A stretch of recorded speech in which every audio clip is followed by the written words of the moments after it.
네, 13장 1절부터 14절까지 한 목소리로 읽도록 하겠습니다.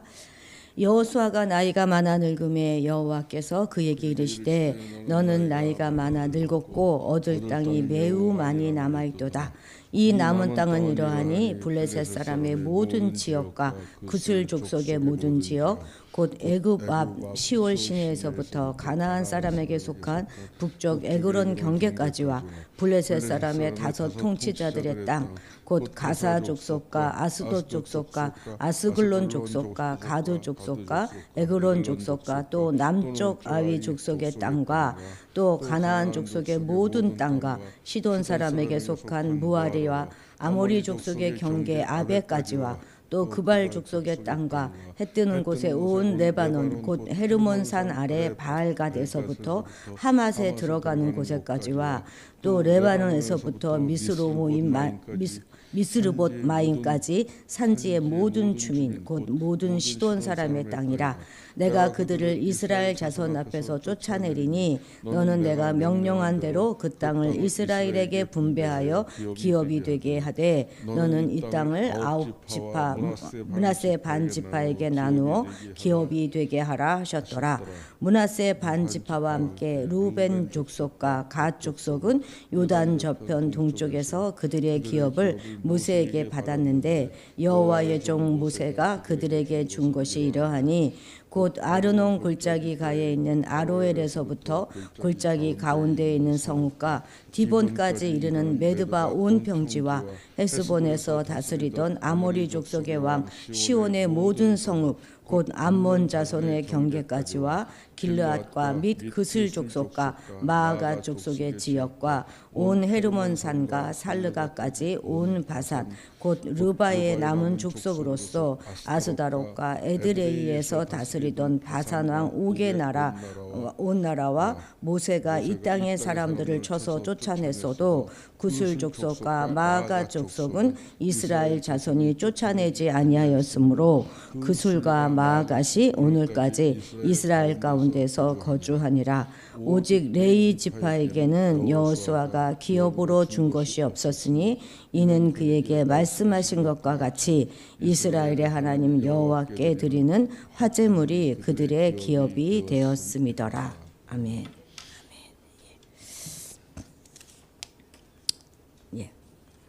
여호수아서는 크게 세 부분으로 나뉘어져요. 이것을 우리가 머릿속에 넣고 있으면 참 좋겠습니다. 가장 먼저는 1장부터 12장까지 요까지는 여기 지도 드렸어요. 뒤에만 됐습니다. 정복의 땅 정복에 관한 그런 기사입니다. 땅을 어떻게 정복했느냐 1장부터 12장 13장에서부터 22장까지는 그 정복한 땅을 분배하는 그런 이야기가 나오고 있고요. 마지막 23장, 24장 요 두 장은 그러니까 여호수아가 바로 죽기 직전이거든요. 그래서 고별 설교, 고별 메시지 요 구성으로 구성되어져 있습니다. 오늘 본문이 13장이잖아요. 그러니까 이제 정복은 다 끝났어요. 끝나고 분배의 장으로 들어온 것입니다. 12장 그 마지막 뒤를 보면 뒷부분에 보면 쭉 이제 요단 서편, 요단강이 있으면 서편 왼편이죠. 왼편에 그 왼편을 점령한 그 왕들의 이름이 쭉 명단이 쭉 나오고 있습니다. 마지막 24절에 보면 모두 몇 왕을 정복했다고 나옵니까? 모두 31왕이다. 31왕을 전부 다 정복한 거예요. 이제 많지요. 그 조그만 땅에 조그만 도시국가들 다 그 세력의 크기가 다 고만고만 해가지고 누구 한 왕을 세우지도 못하고 이렇게 다 도시국가 형태로 있었던 것이죠. 그리고 이제 이 13장에 들어와서는 사뭇 그 분위기가 달라집니다. 그러니까 정복이 다 전쟁이 다 끝났으니까 이제 조용하고 그래서 조용하다 못해 좀 지루합니다. 계속 지명 이름들이 나오죠. 그래서 우리가 좀 지도를 보고 이렇게 체크해 나가지 않으면 그냥 무의미하게 쓱 지나갈 수밖에 없기 때문에 제가 지도를 나눠 드렸습니다. 잘 보시고 이제 나오면 좀 표시를 해 보시면 좋겠습니다.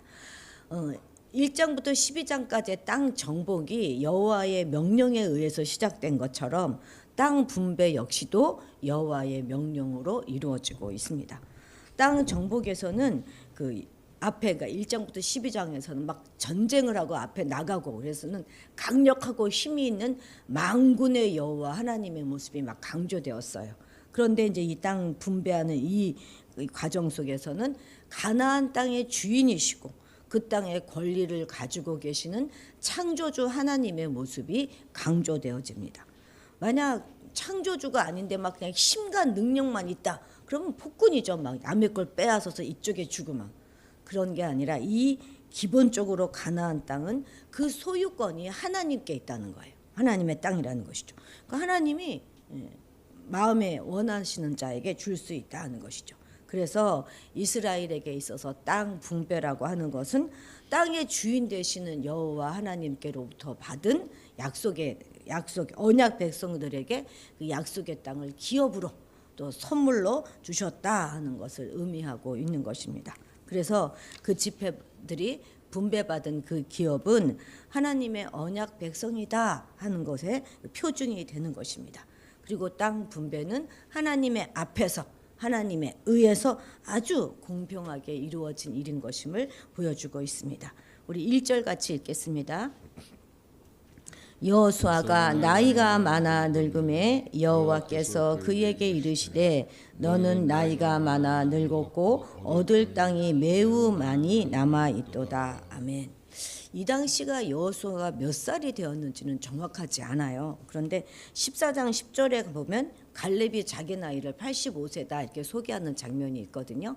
그러니까 아마 갈렙보다는 더 나이가 들었을 것이고 여호수아가 몇 살에 죽죠? 110세에 죽어요.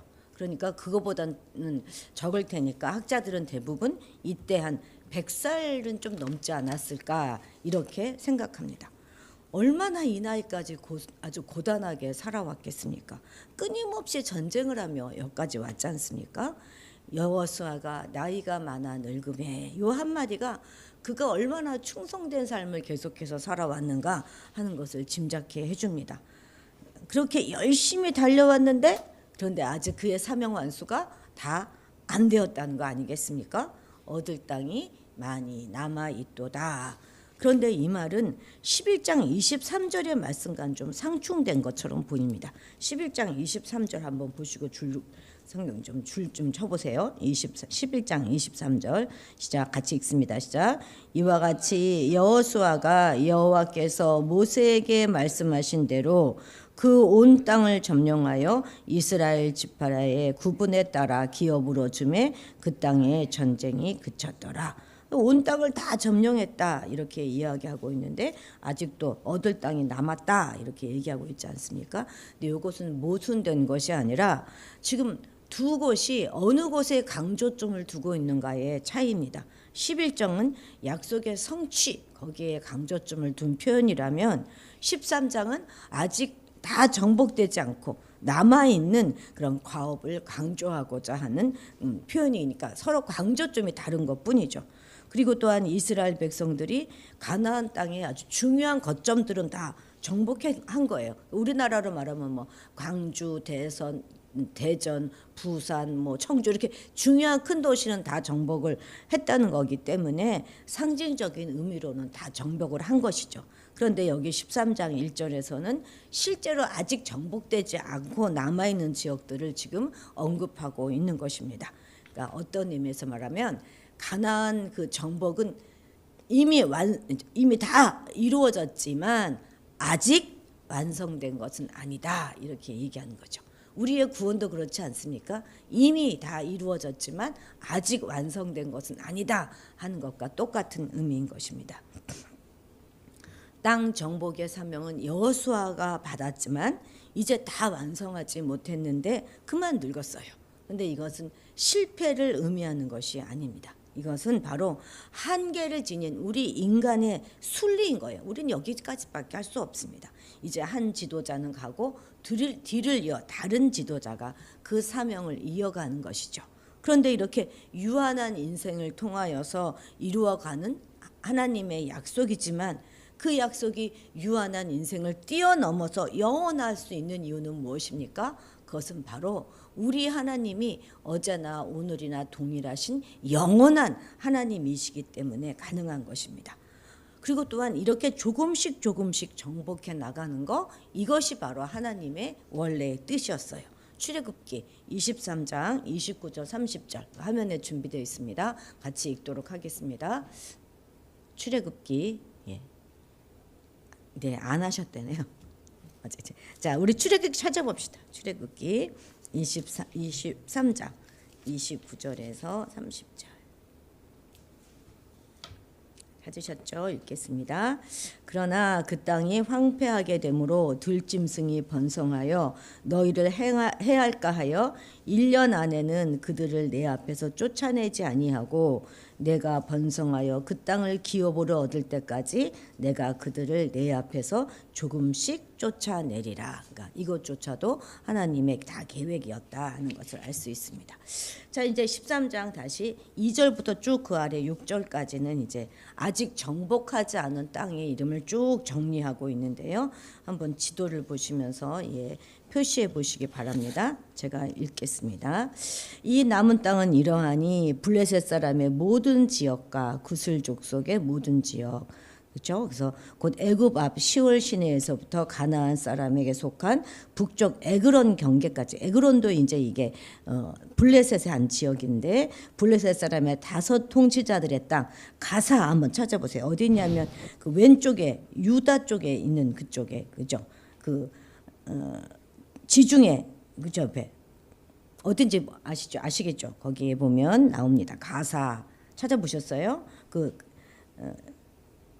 저기 쪽에 있는데 지중해 쪽으로 이쪽으로 쭉 보면 가사, 아스돗, 아스글론, 가드, 에그론 요 5 군데가 블레셋이에요. 블레셋은 여기 지중해 쪽에 있습니다. 왼쪽 끝으로 유다 지역에 왼쪽 끝으로 있어요. 찾으셨어요?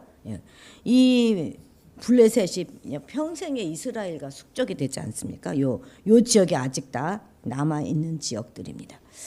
그리고 이제 중요한 것만 찾아보겠습니다. 그리고 남쪽 이위 족속의 땅과 또 가나안 족속의 모든 땅. 여기서 가나안은 이 전체 가나안 땅을 말하는 것이 아니라 좁은 의미에서 가나안 땅에 살고 있는 7 족속 중에 하나인 가나안 족속이에요. 모든 땅과 시돈 사람에게 속한, 시돈이 어디죠? 시돈 왼쪽 위로 쭉 올라가면 갈멜산 위에 두로가 있죠. 그 두로 위에가 시돈이에요. 시돈 그 위에가 왼쪽으로 가면, 그죠? 위에 맨 위에 왼쪽 맨 위에 거기 아마 하얗게 돼 있을 거예요. 그 위에가 시돈입니다. 시돈에게 속한 무아라리와 아모리 족속의 경계 아벡까지. 아벡은 거기 안 나온 것 같아요. 악고 밑에가 아벡이에요. 아벡까지와 또 그발 족속의 땅과 해 뜨는 곳에 온 레바논이 어디냐면 아까 시돈 표시했던 곳 있죠. 시돈의 그 넓은 지역이 다 레바논입니다. 그 위에 헬몬산 있죠. 시돈 오른편 가운데 쪽으로 헬몬산. 그러니까 이스라엘에서 제일 높은 데예요. 헬몬산. 여기가 이스라엘에서는 사시사철 눈이 있는 곳이에요. 그래서 눈 내린 물이 이렇게 내려와 가지고 그쪽 지역은요 굉장히 푸르러요. 물도 많고. 다른 데는 사막이잖아요. 그거 마셔야 헬몬산입니다.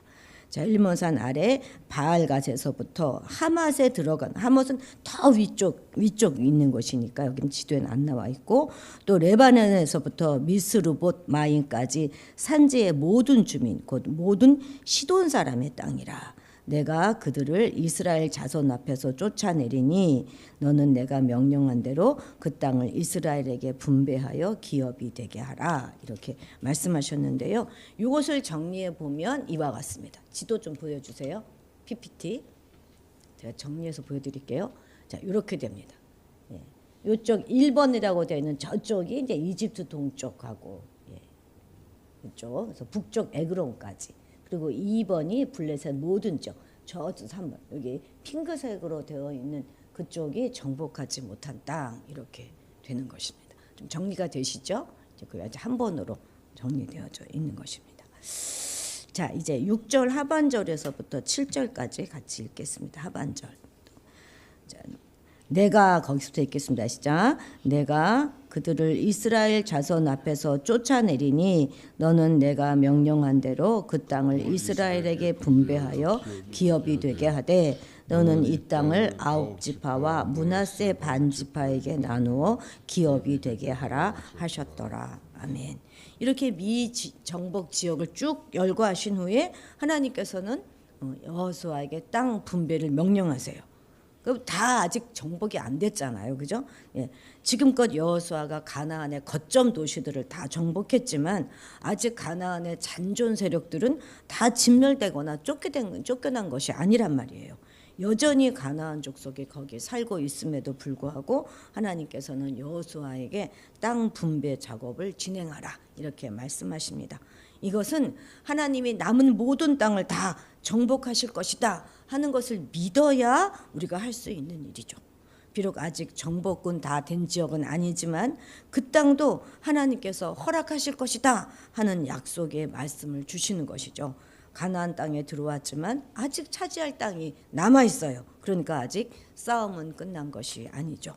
물론 여호수아가 늙어서 더 이상 감당할 힘이 없어서 이 정복 사업을 다 감당할 수 없기에 참 힘들었기 때문이기도 하였지만 다른 한편으로는 가나안을 차지한 이스라엘로 하여금 그들이 받은 축복의 자리에 안주하지 않고 가나안 정복을 다 완수하기까지 계속 정복 전쟁을 너희가 수행해 가야 한다 하는 의미가 되는 것입니다.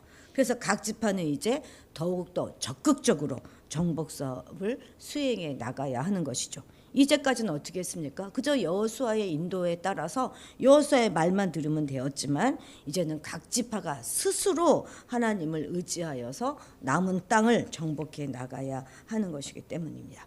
우리 하나님의 백성들은요, 주어진 그 현실의 축복 가운데 안주하는 것, 그거 기뻐하지 않으십니다. 하나님은 당신의 백성들에게 이 세상 불의와 맞서가지고 아주 진취적으로 싸워나가는 그런 신앙의 자세를 요구하고 계십니다. 오늘 우리나라 현실도 좀 보십시오. 오직 교회에 소망이 있습니다. 믿는 이들이 이 나라를 위해서 뜨겁게 기도하고 있고, 그리고 그냥 뭐 광화문으로 여기저기 모여서 이 추위 가운데서도 우리가 나라를 위하여 부르짖고 있지 않습니까? 보면 참 가슴이 아파요.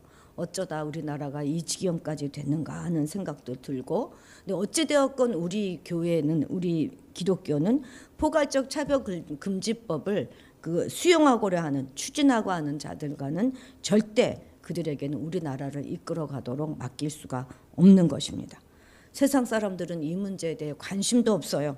무엇이 불의인지, 무엇이 참인지, 무엇이 거짓인지도 알지 못하는데 오직 이 나라의 내일을 위하여 우리 기독교가, 우리 믿음의 사람들이 맞서 싸우고 있는 것이 아니겠습니까? 오직 생각은 하나예요. 건강한 대한민국 세우는 것, 그리고 우리의 다음 세대에게 건강한 자유민주주의 대한민국을 물려줘야 한다는 그 한 가지 생각으로 지금 맞서 싸우고 있는 것입니다. 하나님께서도 반드시 우리나라를 지켜주실 것이라고 믿습니다. 우리나라의 독립을 위해서 싸운 것도 교회였고요. 우리나라가 전쟁의 포화 가운데 있는 그 속에서 우뚝 세운 것도 우리 기독교 힘입니다. 그리고 여지껏 이렇게 세계 강대국으로 부흥케 한 것도 교회의 힘 아니겠습니까? 이제 다시 한번 교회가 하나로 힘을 합해서 이 나라의 밝은 미래를 위해서 싸워 나가야 할 때입니다. 주저앉고 낙심하고 앉아있기만 하면 안 되는 것이죠. 우리가 현실의 자리에 그냥 안주해 있게 되면 대적들의 공격을 받아서 이미 받은 축복마저도 우리는 다 상실할 수가 있습니다. 우리는 보다 적극적으로 하나님께서 우리에게 남겨주신 그 땅을 향해서 복음을 들고 나아가 불의의 세력들을 쳐부수고 그들에게 예수의 이름 앞에 무릎을 꿇게 해야 하는 것입니다. 우리는 그저 현재의 구원에 감격해서 머물러 있을 것이 아니라 우리에게 있어서의 남은 땅들을 향하여, 우리 시대의 땅끝을 향하여 나아가는 진취적인 신앙생활을 해야 하겠습니다. 이제 8절 이하부터는 본격적인 땅 분배에 이제 들어가는데, 또 그 전에 먼저 이 요단 동편의 두 지파 반, 그러니까 르우벤 지파, 갓 지파, 므낫세 반 지파. 제가 어느 곳에 갔더니 므낫세 반 지파가 이름인 줄 알고 계시는 분들이 있더라고요. 므낫세 반까지가 이름이라. 그게 아니라 므낫세 지파의 반을 말하는 것입니다. 이렇게 세 지파가 기업으로 받은 땅의 경계를 먼저 정확하게 기록해 두고 있습니다. 이렇게 해서 요단 서편에 아까 우리가 보았던 요단 서편의 땅 분배는 동편 땅 분배의 연속성상에 있다 하는 것을 보여주고 있는 것입니다. 원래 이 요단 동편 땅은 원래 약속의 땅 가나안에 들어가지 않는 땅이에요. 그런데 요단 동편에 있었던 그 두 지파 반, 이 두 지파 반이 모세에게 이 땅을 달라 이렇게 요청을 하였고 모세는 그들의 요청을 들어주었습니다. 그러니까 이제 요단 서편쪽 땅은 여호수아를 통하여 하나님께 기업으로 받은 땅이라면 요단 동편 땅은 모세를 통하여 하나님께 기업으로 받은 유업으로 받은 땅인 것입니다. 그래서 요단 동편도 요단 서편 땅과 동일하게 하나님의 유업으로 받은 땅이다 하는 것을 먼저 밝히고 있는 것이죠. 8절 같이 읽겠습니다. 므낫세 반지파와 함께 르우벤 족속과 갓 족속은 요단 저편 동쪽에서 그들의 기업을 모세에게 받았는데 여호와의 종 모세가 그들에게 준 것이 이러하니. 지도 한번 다시 보시겠습니까? 저도 이거군요. 제가 이게 너무 깜깜해서 여러분들한테는 잘 글자가 안 보여서 다른 걸로 이제 나는 프린트 해드렸는데요. 요단 동편 가운데 요단강이 흐르고 있지 않습니까? 위에 이제 갈릴리 호수가 있고 밑에 사해 쭉 길게 흐르는 게 요단강. 잘 보이시죠? 요단강 오른쪽에 강이 4개 있는데 그 순서대로 좀 여러분이 기억해 두시면 좋습니다. 맨 위에 강이 무엇입니까? 그 갈릴리 호수 옆에 야르묵 강이 있죠. 도토리묵가 아니고 야르묵입니다. 야르묵 강 있고 그 밑으로 이제 야복강이 있는데 거기 그 지도에는 강만 있고 이름이 안 써 있어요. 그 마하나임 있고 이런데 이렇게 강 이렇게 흐르죠. 그게 바로 야복강입니다. 야복강. 거기다 야복강 기록해 두시고 그 다음에 이제 사해 중간쯤에 아르논강 아주 크고 아르논강 우리 모압 평지에 모여 있었다 막 이랬었을 때 바로 요 지역이 아르논강 주변입니다. 저 맨 밑에 사해 끝에 세렛강 요 4강을 중심으로 이제 많이 지명들이 나오기 때문에 요 강을 먼저 기억해 두면 좋겠습니다. 위에 야르묵강, 야복강, 아르논강, 밑에 세렛강 요것을 딱 머리에 넣고 계시면 그리고 아까 블레셋에 다 5개 도시 있죠. 그것도 좀 기억해 두시면 성경에 많이 여러 번 나오니까 저 두로와 시돈도 많이 나오죠. 헬몬산도 많이 나오고 신약에도 나오고 많이 나오니까 그런 지명들은 좀 위치를 기억해 두시면 성경을 보는데 굉장히 좋습니다. 자, 이런 것들 지역. 그래서 이제 뭐 여기 쭉 나오는 그 지명들이 바로 이러한 지명들이에요. 그리고 이제 13절에 보면 그슬 족속과 마아가 족속은 이스라엘 자손이 쫓아내지 못했다 이렇게 언급하고 있습니다. 거기는 지명들도 한번 찾아볼까요? 9절에 나오는 아르논 골짜기는 아르논 강 근처 메드바 한번 보세요. 메드바 10절에 보면 헤스본도 있죠. 헤스본도 아주 중요한 곳이죠. 11절에 길르앗도 위쪽에 있죠. 보다 오른쪽 위쪽에 헤르몬산 또 야르묵강 주변에 아스다롯, 에드레이 뭐 이런 모든 것들이 다 두 지파 반에게 기업으로 준 것이고 13절에 보면 그슬 족속과 마아가 족속은 이스라엘이 쫓아내지 못했다 이렇게 언급하고 있습니다. 마치 요단 서편 지역에 아직 정복되지 못한 지역이 있었던 것처럼 요단 동편 지역에도 아직 쫓아내지 못한 그런 족속이 남아 있던 것입니다. 앞으로 계속 이 지역 이름들이 나오기 때문에 그 지도는 가지고 계시면 좋을 것 같아요. 하나님이 땅을 미리 분배하신 것은 지파별로 남은 가업을 다 성취하라 하신 것인데 후손들이 이걸 감당하지 않아요. 그냥 긴장의 끈을 놓친 채 자기에게 주신 그 기업에 만족하고 안주하면서 그냥 살아갑니다. 그래서 이스라엘은 이 여호수아 시대 때 제거하지 못한 사람들로 인해서 고통을 당하게 됩니다. 이것이 쭉 사사기까지 연결되는 이야기이지 않습니까? 나이든 여호수아는 땅을 분배하라 하는 마지막 사명을 받습니다. 언젠가 우리에게도 주어진 일을 마무리해야만 되는 그런 날들이 오게 될 것입니다. 그래서 우리는 주어진 시간 동안에 우리에게 주어진 시간 동안에 성실히 역할을 감당하고 때가 되면 하나님께 모든 것을 맡기고 물러설 수 있어야 하겠습니다. 하나님의 시간표에 맞춰서, 내 시간표가 아니라 하나님의 시간표에 맞춰서 사는 것이 참된 믿음이고 지혜라는 것, 우리가 다시 한번 기억해야 하겠습니다. 기도하시겠습니다. 하나님, 우리가 늙어 이제 모든 것을 멈춰야 할 그때를 생각하며 오늘을 최선을 다해 살아가게 도와주옵소서. 그러나 모든 것을 내가 반드시 다 완수해야 한다는 부담감에서 벗어나게 하시고, 오직 모든 일을 완성하시는 분은 하나님이심을 믿음으로 우리가 그저 할 수 있는 그것들을 감당하며 살아가게 도와주옵소서. 이 나라를 사랑하시는 하나님께서 우리의 기도를 들으시고 이 땅에 자유의 바람이 넘칠 수 있도록 도와주옵소서. 어떤 경우에도 우리 믿음의 선조들이 지켜온 이 나라에 자유와 소망을 놓치는 일이 없도록 주께서 강하신 손과 편팔로 붙들어 주시기 원합니다. 하나님, 앞으로 가는 그날까지 우리에게 주어진 삶을 위하여 하루하루 최선을 다하는 자들이 되게 도와주시고, 오늘도 그 최선을 다하여 살아가게 도와주옵소서. 감사드리며 예수님의 이름으로 기도드렸습니다. 아멘.